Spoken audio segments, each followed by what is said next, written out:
Hello and welcome to the Sidebar, presented by True Crime Daily, taking you inside the courtrooms of high-profile and notorious cases from across the country. I'm your host, Joshua Ritter. I'm a criminal defense lawyer based in Los Angeles and previously an LA County prosecutor for nearly a decade. You can find me on Instagram and Twitter at Joshua Ritter ESQ and at joshuaritter.com. We are recording this on Friday, May 5th, 2023. Happy Cinco de Mayo.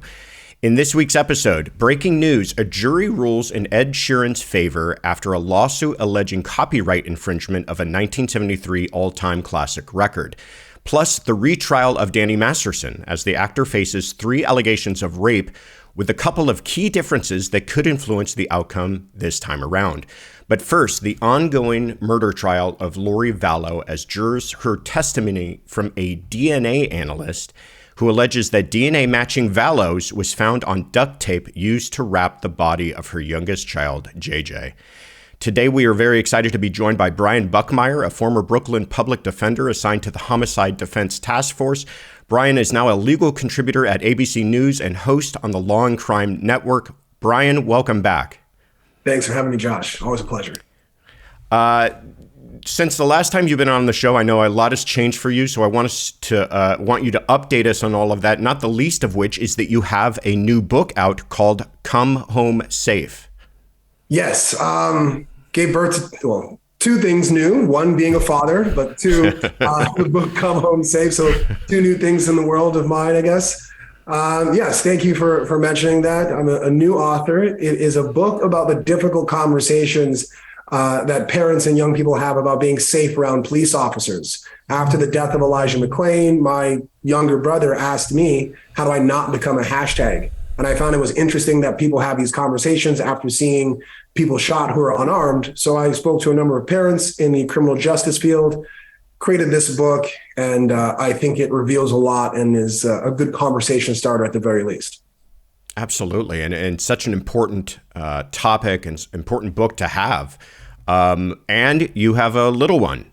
Yes, a 9-month-old son, Reed Buckmire, named after my late grandmother. The book is great, don't get me wrong, but fatherhood is my favorite hat to wear of all the many titles and hats that I have these days. Well, fantastic. I know one of those hats is as a legal commentator, and I know that you follow these cases that we're about to talk about today very closely. So we're excited to hear your insights. So let's jump right in. Out of Boise, Idaho, in the ongoing trial of alleged doomsday killer Lori Vallow, jurors were provided a potential forensic link between Lori and her children's murders. According to testimony from a DNA analyst, a hair was found on duct tape, which was used to wrap the body of Lori's 7-year-old son, JJ Vallow. The hair obtained at the scene was described as a match for the DNA profile provided by Lori Vallow. The DNA analyst testified that the probability of randomly selecting a random individual in relation to that profile is 1 in 71 billion. And I love this is how these DNA analysts always talk about it, is what is the chances of another match, and it's these astronomical figures essentially telling the jurors this is the person. So far in the trial, this is the first DNA evidence to be exhibited which could link Lori to the crime scene. Lori is accused of the murders of her son, JJ Vallow, who was strangled before his remains were wrapped in plastic, and Tylee Ryan, who was murdered and dismembered shortly before her 17th birthday. The children's bodies were found on the Idaho property of Vallow's 5th husband, Chad Daybell. Jurors also heard disturbing testimony from a former friend of Vallow's who claimed she was threatened by Lori after the woman attempted to end their friendship. The former friend gave emotional testimony that Vallow threatened to cut her up and bury her in a place no one would ever find her. Vallow's trial is ongoing, with the prosecution expected to end their case in chief as early as next week. Brian, analysts have made much of this DNA evidence, this hair that has been found. How crucial do you think this is actually to the prosecution's case? So to kind of answer that question, I got to explain my thoughts of this case in general, because Please. To answer directly, I would say it's not that crucial. I mean, if we're being honest with each other, I don't know about other people in professions, but I know you and I wear suits a lot. I have a wife. Statistically speaking, if I leave the house, I have her hair on me somewhere. I think anyone who works an office job is not like getting their hands dirty so their clothes aren't getting scuffed up or whatever. Anyone who works a nice, pretty job like you and I and has a spouse that has long hair, you know you're going to find their hair. So if you tell me that Lori Vallow Daybell's hair is found where her husband and brother probably murdered someone, I'm thinking it looks bad, but we also know how specifically women's hair operates in this kind of context. I don't mean to interrupt you, but I'm so glad that you're saying this because I've been thinking this too. Everybody keeps on talking about it like, oh, it's DNA. Yes, it is, but it's the type of DNA that we discard all over the house, like you're pointing out. If this were a fingerprint, I think I would have a little more eye-opening response to it, or something else like blood would also make me think, okay, but a hair, I agree with you. Yeah. It's not the kind of jump out of your seat thing that some folks seem to be making of it. Sorry to interrupt. Please continue. No, 100%. But the way this case is going, it's like grain of sand by grain of sand, stick by stick, however you want to put the analogy, just little by more, that she seems more and more guilty. Yeah. And so does this one individual grain of sand make me think, oh my God, her hair is there, she must be guilty? No. But the other 40 million grains of sand that they put on beforehand, and now this one more, makes me just think, all right, that much more guilty. And I think it's also, my other point would be, it's the uniqueness of this case. From day one, from what I understood this case, and I still haven't really changed my mind, I thought to myself, prosecution can't prove this case. There's no way they can affirmatively say that Lori Vallow Daybell either one, did the crime, or two, conspired and agreed with to have these crimes committed, because there's no paper trail, right?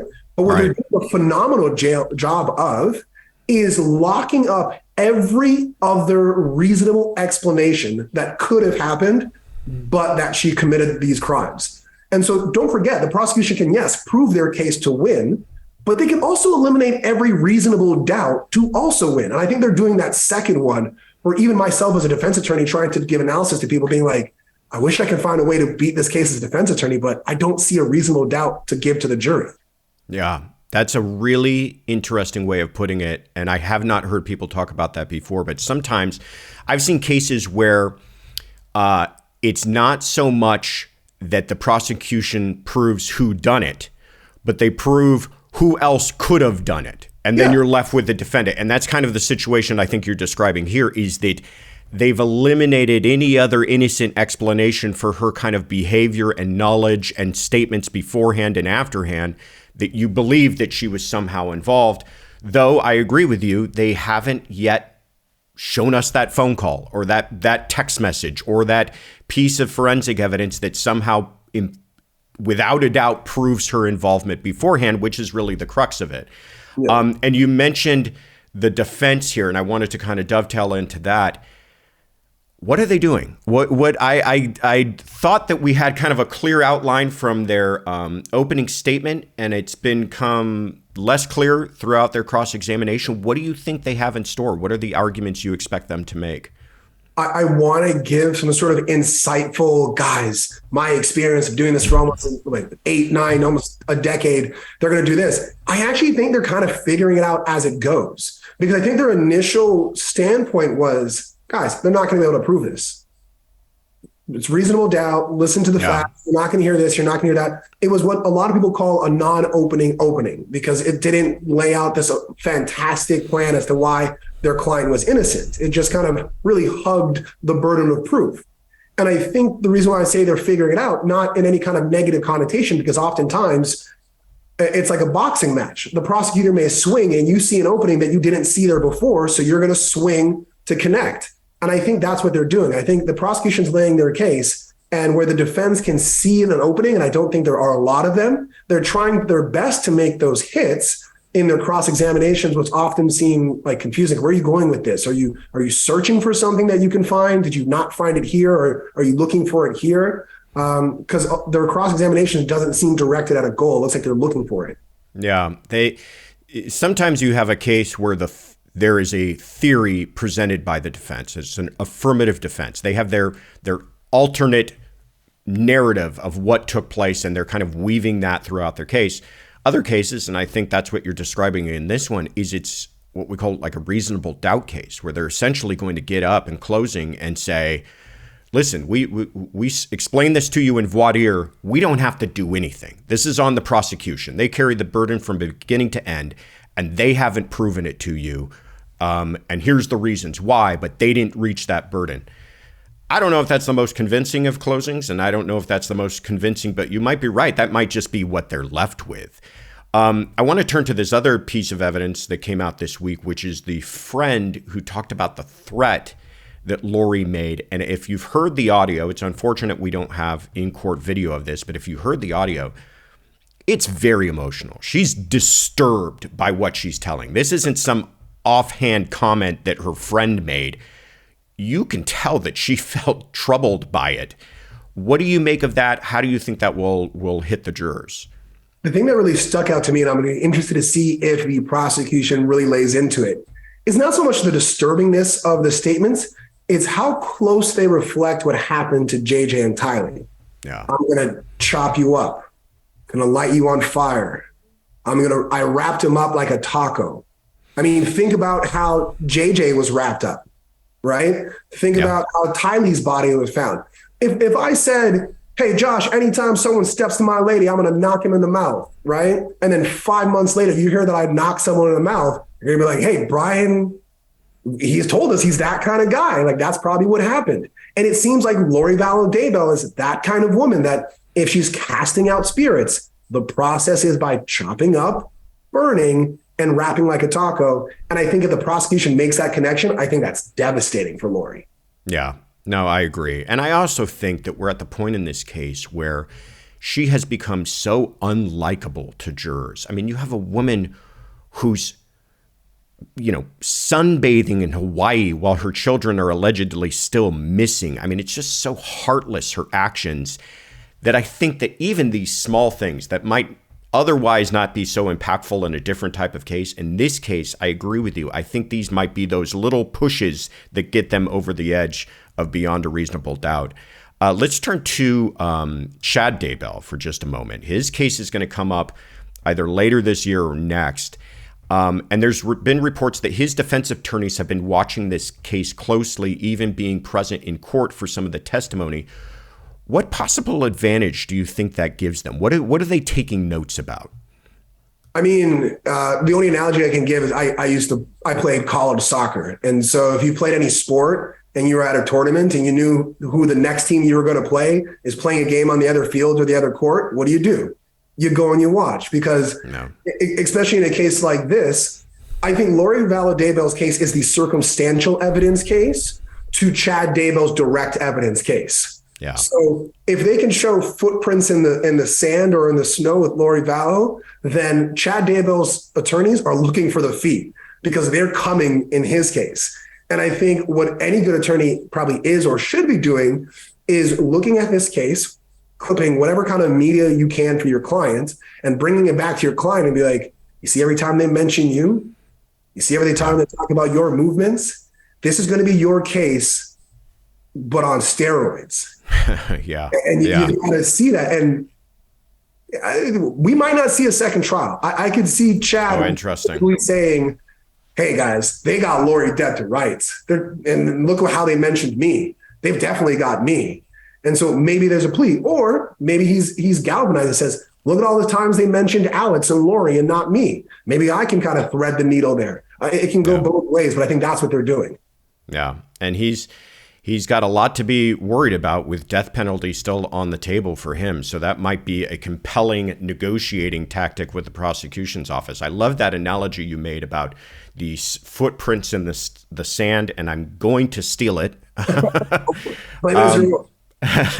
But another point I wanted to make about this, his attorneys in court, and an advantage that might give them is that, you and I have been doing this long enough that we've all had either prelims that have been done beforehand where we may not have been present for that testimony, or even a retrial where you get the second part of a retrial and you're going through transcripts and that is helpful to understand what people said, but there's so much different with how they actually perform on the stand. And I'm wondering if that's a big advantage for his team to see not just what these people said, but how they responded to certain questions in cross-examination. What do you think? Yeah, I would even, Josh, take it to a higher level than that. What is their personality like? How personable are they in front of the jury?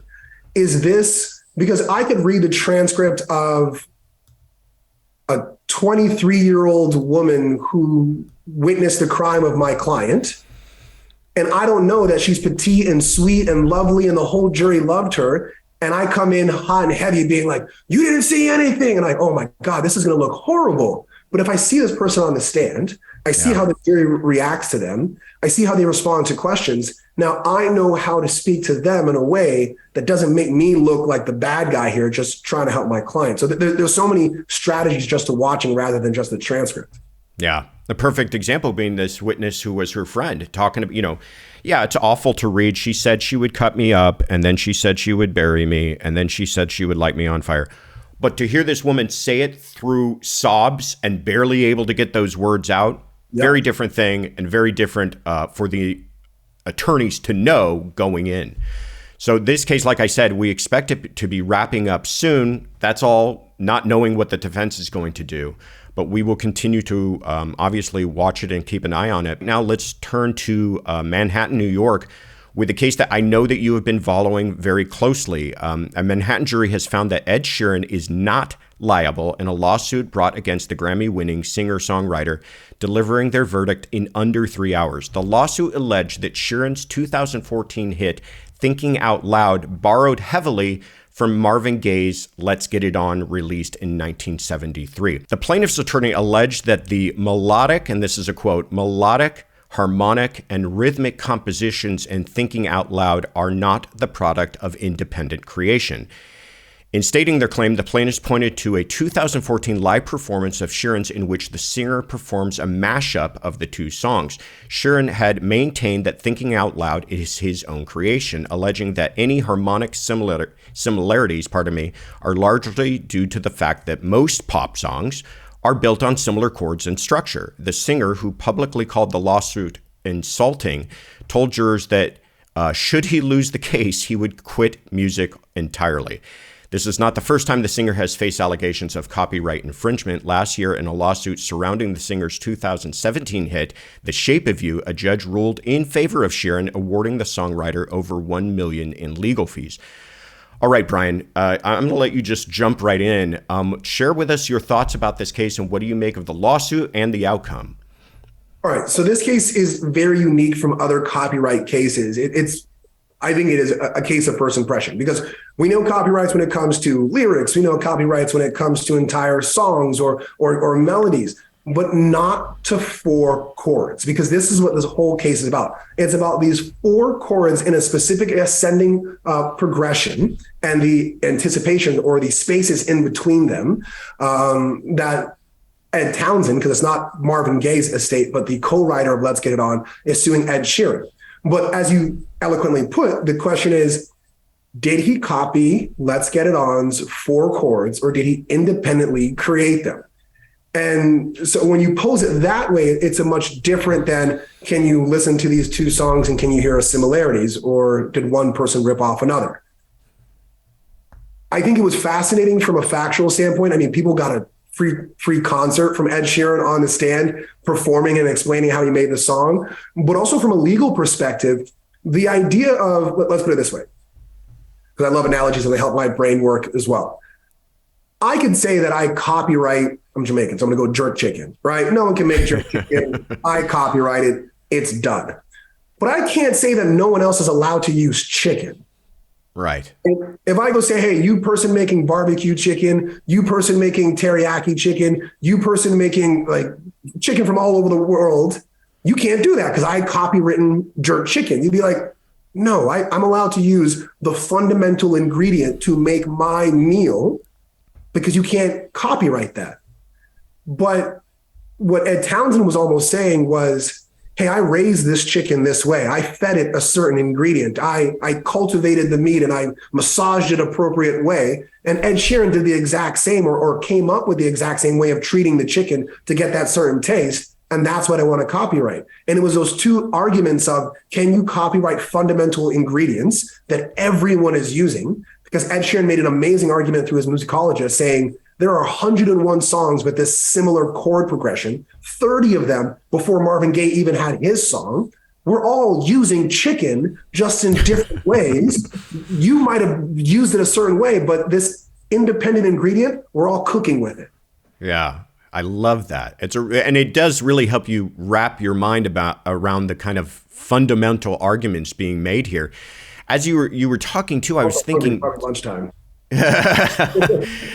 I was thinking too that they talked a lot about how music only has so many parts to put together. To use your analogy, there's only so many ingredients that they can use to kind of try to create all of this wonderful world of music that we know. But to even add to that, there's only so many kind of chord progressions that sound good, right? You can't just randomly bang keys on a piano and expect something nice to come out, but it has to kind of follow a music theory that sounds good to us. So now you've even brought that universe down to even a smaller amount of a combination of ingredients for music to exist. And so my question was, had this gone the other way, what do you think this would have been the impact on the music industry? So Josh, the narrowing goes even more because you got all music, and then you have that specific musical genre, which is R&B or pop, which is what Ed Sheeran fits into. And his testimony is there are 12 chords, guys. I can't use the chords from pop rock. I can't use the chords from rock and roll. That's not my genre. I've only got these 12 chords. And so to answer your question, this would have opened the floodgates.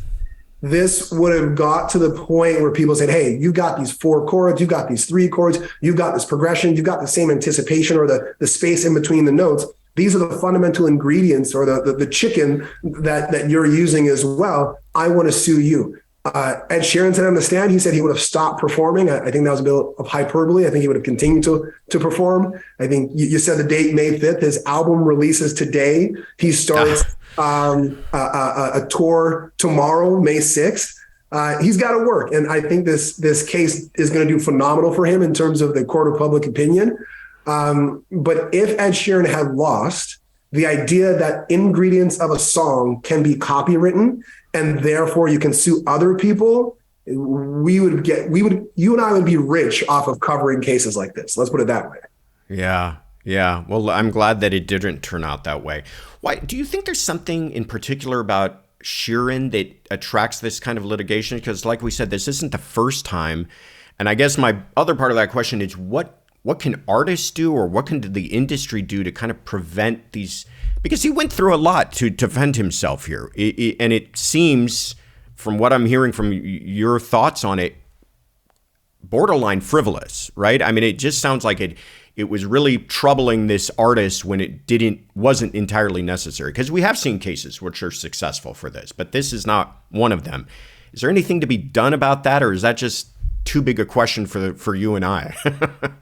I think it's a number of things. So one thing I would say, I'm not 100% sure that it is frivolous. I think the idea of, while I may disagree that you should be able to copyright fundamental ingredients of a song, we copyright colors, right? I mean, UPS Brown, the magenta from the T-Mobile, we copyright colors. So with that in mind, I don't think it's that far-fetched to say that you can copyright a melody. We've just never made that argument before. It's never happened before.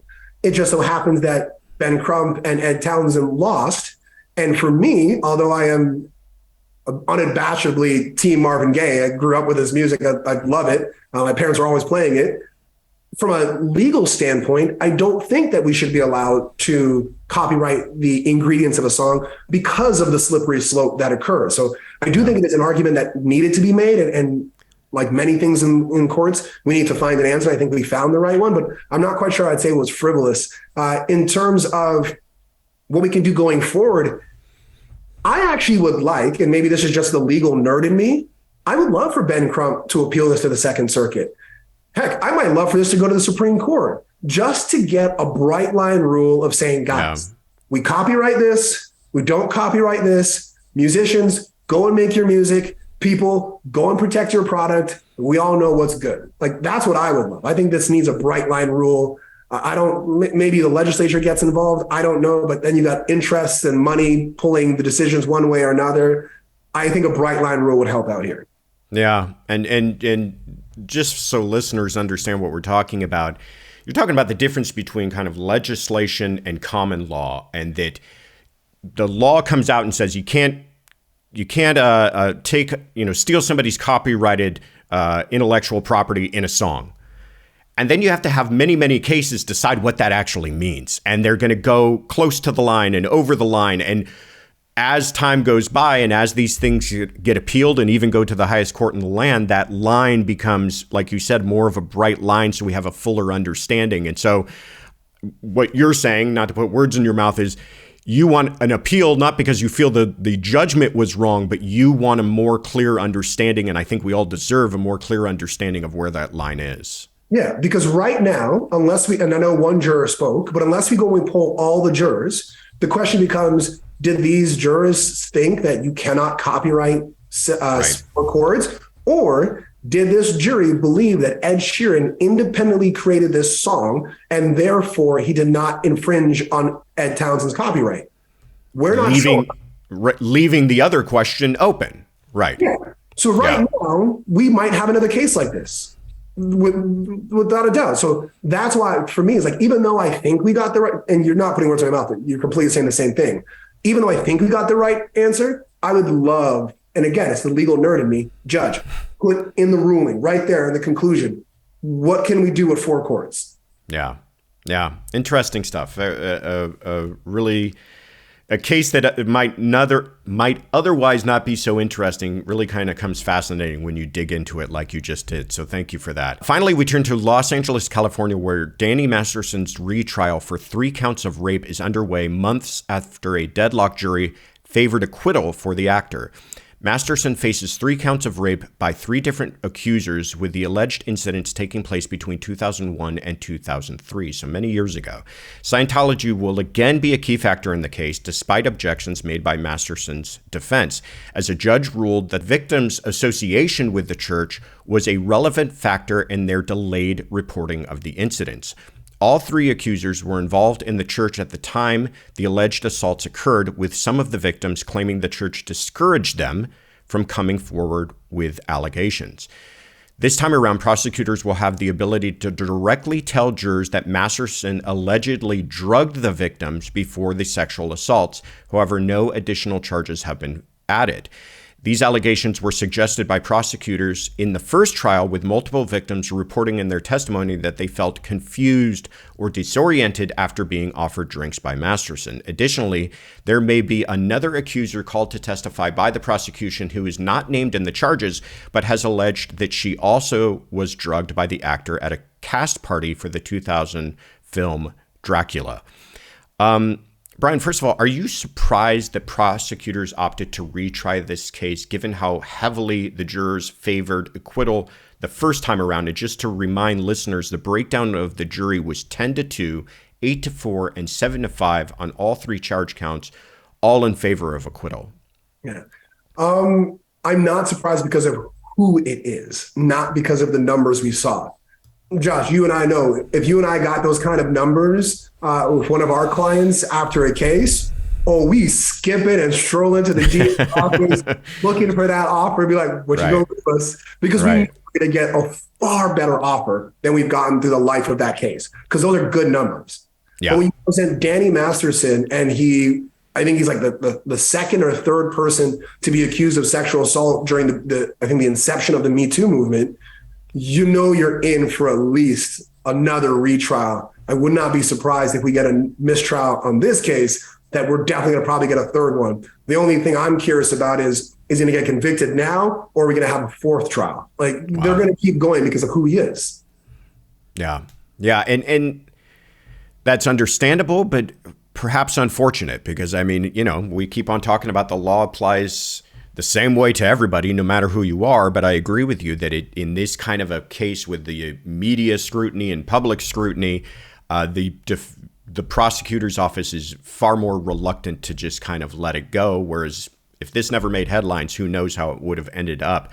But it was surprising to me to some extent, because you're also talking about putting people through this again, taking all those victims and putting them on the stand and everything else.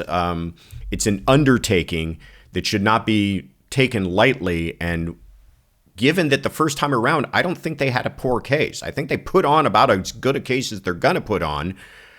It wasn't like, sometimes in these decisions, it's, a witness didn't testify. They were unavailable, or they were reluctant to testify, but now we've convinced them, or we've found new evidence, or something like that. But this might be just a redo of the first trial, aside from some important things, which I'm now going to ask you about. This time around, the judge will allow prosecutors to directly refer to the assaults as drugging. The judge will also allow another alleged victim to testify that wasn't initially allowed the first time around, and the judge has allowed references to Scientology in regards to the late reporting. Do you think all these rulings are the difference maker this time around, or is this kind of a redo of the last one? So my thing is, for lack of a better term, this seems more like lipstick on a pig than anything else. Because to your point, did you find another victim? Right. Is there going to be more evidence directly to the allegations? Yes, the drugging is bad. Don't get me wrong. But as a defense attorney, I say, okay, were all your symptoms the same? Is he using different drugs? Is he using same drugs? Have you ever seen him with drugs? Have you ever seen him take drugs or give drugs to anyone? So you're just magically feeling this way, and now we know that you had drugs in you. Or what were your symptoms afterwards? And then if you can just find an expert and be like, based on what she's saying, I don't know what drug she had taken, then that whole drug thing blows up in your face. And does that help you overall? The other issue that I see is, and we've seen it in cases for retrials, you lose the first one. The judge gives you a good ruling where you're able to get stuff that you weren't able to get in the first trial because the argument was made, but you get it in the second trial. Now you convict the person. Now you give the defense attorney the best argument at appeal and saying, I know exactly what is prejudicial, Your Honor. How do I know that? Because when we made the arguments and won the ruling and this evidence didn't come in, not only was it a hung jury, but it was 10-2, 8-4, 7-5 to acquit. But then once this other judge allowed for all this prejudicial stuff that he originally said that was not allowed, you got a conviction. Surprise, surprise. What do you think is prejudicial here? Yeah. That not a winning appeal? And that's why I think, are we looking at a third trial or a fourth trial? What are we going to do here, guys? Yeah, really excellent point. And to add to that, this is the same judge. It's the same judge who made those rulings the first time around and then now is making different rulings this time around. My question on appeal would be, what changed? What exactly changed? I'll tell you what changed is we wanted to push this over the edge, and now we did, and here's why I'm appealing. You're right. We'll see. We'll see how this ends up. We talked a little bit about this before, but let's talk about the perhaps advantage for the defense in a retrial in that, again, this defense attorney, same defense attorney, Phil Cohen, is going to be cross-examining the same people. He knows their answers. He knows how they responded the first time around. He's now got, transcripts from 2 prior prelims and prior trials and everything else. Do you think that's enough ammunition for a defense attorney, a skilled defense attorney, to really do some damage in cross? I think it's an additional ammunition because in any case where there's no video surveillance, it's all from memory, especially from a long time ago. Your greatest tool is impeachment.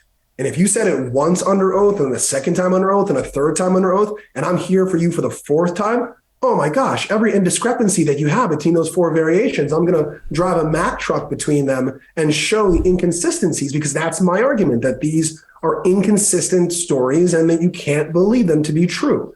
The downside, though, what I believe is a defense attorney's greatest tool is the art of surprise. You can pluck out something that the prosecutor didn't foresee, point to it as being reasonable doubt, and you can win. I've told people I have won more cases on surprises that I probably would not win a second time around, because the prosecutor would be able to find out my argument, combat it with something, and then I'm left there without my whole razzle. Do you think that if they knew that the glove for OJ didn't fit, that they him to put it on a second time. Right. Yeah. No. Yeah. And so, and that's the point that I always point out to people. Like, there's an advantage and there's a disadvantage. But from what I understand, I think Sean Hawley, speaking of OJ, is joining the team. Yeah. And so, one advantage that I think, and I'm sorry to bring gender into it. I'm sorry to bring. It might not be the most politically correct. It is very different optically for a man to cross-examine a woman zealously who's been, whether you want to call her an alleged victim or an actual victim of sexual harassment. Those optics and that tightrope to walk is difficult.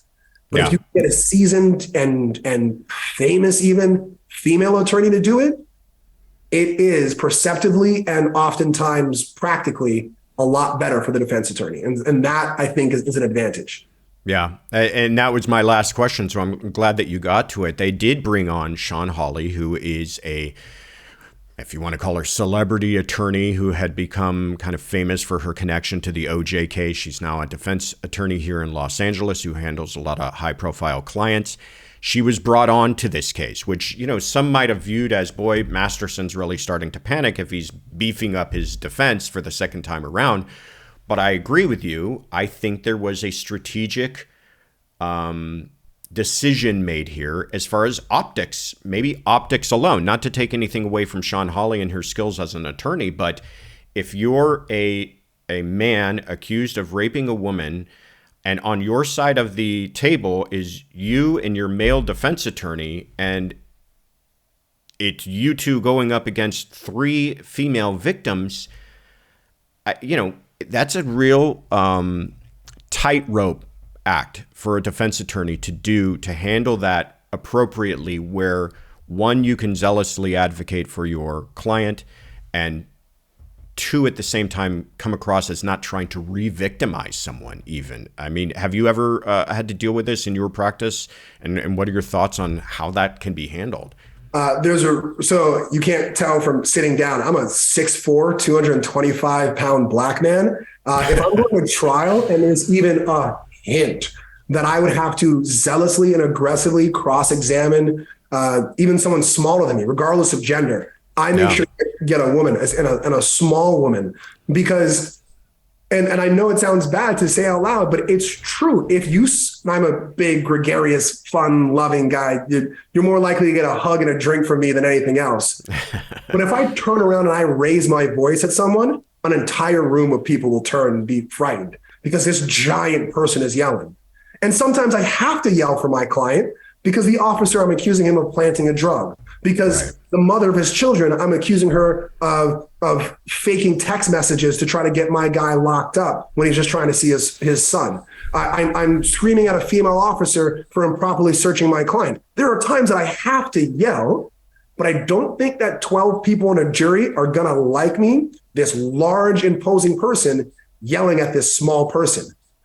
But if I know this person is a big, burly, like 600-pound, big white captain or black captain or Hispanic or whatever, I'll go toe-to-toe with them. People are fine with me yelling at a guy my size. And so you've got to think about both the performance and the law when you're doing these things. 100%. And that is, I'm reluctant to talk about the courtroom being theater, but I don't mean that in a pejorative sense. It's in the sense that you got to be cognizant of that you have an audience in 12 jurors and that they are listening to what you're saying, but they're also watching how you're saying it, and they're watching how you behave, and they're watching the dynamic between your size and the size of the person on the witness stand. And they're making little micro judgments all along the way, and you have to be cognizant of that, or you're going to fail as a trial attorney if all you're thinking about is just you and the witness and nobody else in the courtroom.